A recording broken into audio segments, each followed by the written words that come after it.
Students, पिछले class में हमने ऑक्टाहेड्रल कॉम्प्लेक्सेस और उनमें इलेक्ट्रॉनिक डिस्ट्रीब्यूशन और कुछ क्वेश्चंस इम्पॉर्टेंट समझे थे। अब इस क्लास में हम टेट्राहेड्रल कॉम्प्लेक्सेस में इलेक्ट्रॉनिक डिस्ट्रीब्यूशन पढ़ेंगे।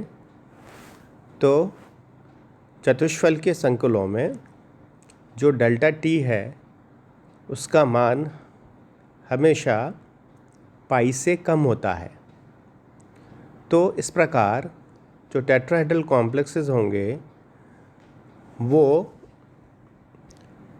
स्ट्रॉन्ग फील्ड और वीक फील्ड में से सिर्फ और सिर्फ स्पिन फ्री कॉम्प्लेक्सेस बनेंगे, चाहे वो स्ट्रॉन्ग फील्ड लिगेंड हो चाहे वीक फील्ड लिगेंड हो, क्योंकि डेल्टा टी का मान always less than that of the pi, whether the ligand is strong field और वीक फील्ड, अर्थात लिगेंड चाहे स्ट्रॉन्ग फील्ड हो चाहे वीक फील्ड हो, जो डेल्टा टी का मान है वो पाई से हमेशा कम होगा। और टेट्राहेड्रल ज्योमेट्री में ओनली स्पिन फ्री कॉम्प्लेक्सेस और high spin complexes are known. तो यहाँ पर जो दो इलेक्ट्रॉन है पहले वाले D1 और D2 इलेक्ट्रॉनिक विन्यास के लिए जो इलेक्ट्रॉनिक कॉन्फ़िगरेशन होगा वो Eg1 और Eg2 होगा, और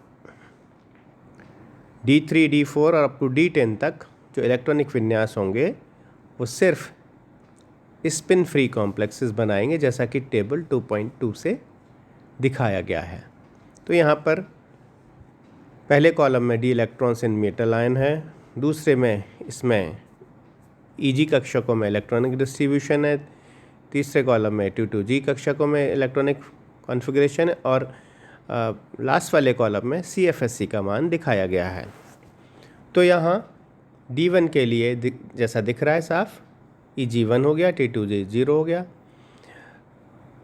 दूसरे वाले अगर D2 इलेक्ट्रॉनिक विन्यास है तो Eg2 और T2G में 0 इलेक्ट्रॉन, 3 वाले में Eg2 क्योंकि स्पिन फ्री है तो इलेक्ट्रॉन तीसरा इलेक्ट्रॉन डेफिनेटली T2G कक्षक में जाएगा और वहाँ पर इलेक्ट्रॉनिक विन्यास हो जाएगा Eg2 और T2G1।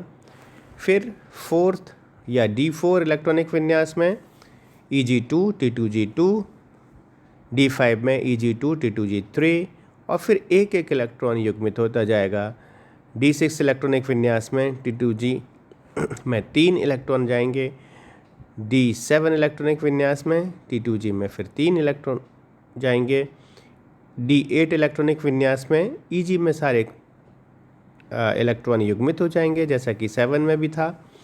और 9th और 10th अर्थात D9 और D10 इलेक्ट्रॉनिक विन्यास वाले जो संकुल होंगे या आयन होंगे, उनमें जो इलेक्ट्रॉनिक विन्यास है वो D10 में सारे इलेक्ट्रॉन युग्मित हो जाएंगे, जैसा कि अष्टफल के संकुलों में भी था। D9 में यहाँ पर इलेक्ट्रॉनिक विन्यास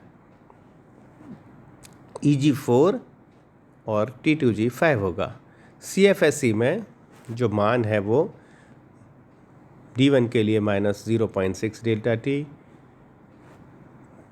D2 इलेक्ट्रॉनिक विन्यास के लिए इसका डबल कर दीजिएगा -1.2, D3 के लिए फिर इसमें से 0.4 कम हो जाएगा, -1.2 में से 4.4 कम कर दिया तो -0.8, फिर इसमें से भी और 4 कम कर दिया तो -0.4। डेफिनेटली D5 के लिए क्योंकि यहाँ पर दोनों बैलेंस हो जाएंगे, दोनों -1.2 हो जाएंगे, तो -1.2 और +1/2 तो 0 हो जाएगा। D6 इलेक्ट्रॉनिक विन्यास के लिए अब इसमें जैसे D1 के लिए था तो -0.6 डेल्टा टी और पाई जुड़ जाएगा, फिर इसमें -1.2 डेल्टा टी +2 पाई हो जाएगा, फिर -0.8 डेल्टा टी +3 पाई हो जाएगा। D9 में -0.4 डेल्टा टी और 4 पाई हो जाएगा, क्योंकि 4 जो इलेक्ट्रॉन है वो पेयर्ड हैं, इसमें जो 3 है जब वहाँ 3 पाई हो जाएगा, जहाँ 2 इलेक्ट्रॉन पेयर्ड है वहाँ 2 पाई, और जहाँ एक इलेक्ट्रॉन पेयर है वहाँ पाई हो जाएगा। और इस तरह से यहाँ पर D10 में फिर से जो ऊर्जा है CFSE का मान वो 0 हो जाएगा, क्योंकि सारे इलेक्ट्रॉन पेयर्ड हैं और उसका मान जो CFSE का मान है 0.0 डेल्टा T आएगा। तो इस तरह से टेट्राहेड्रल कॉम्प्लेक्सेस के लिए इलेक्ट्रॉनिक विन्यास और उनका वितरण और CFSE के मान इस टेबल से आसानी से समझे जा सकते हैं। अब हम स्क्वायर प्लेनर कॉम्प्लेक्सेस में किस तरह से CFSE crystal field splitting energy होती है और किस तरह से D कक्षकों का विपाटन होता है ये पढ़ेंगे। तो यहाँ पर जो स्क्वायर प्लेनर कॉम्प्लेक्स या वर्ग समतलीय संकुल बनेंगे, जो कि सबसे कॉमन उदाहरण है टेट्रासाइनोनिक्लेट सेकेंड आयन NiCN(4 - 2 आयन। और जो दूसरे जो कॉम्प्लेक्सेस हैं वो PT और PD और गोल्ड के बनेंगे, और which all have D8 electronic configuration in 3D orbitals. Strong field ligands like CN- can give rise to a square planar complex, where in the 4D and 5D even weak field ligands like the halide ion can also give square planar complexes.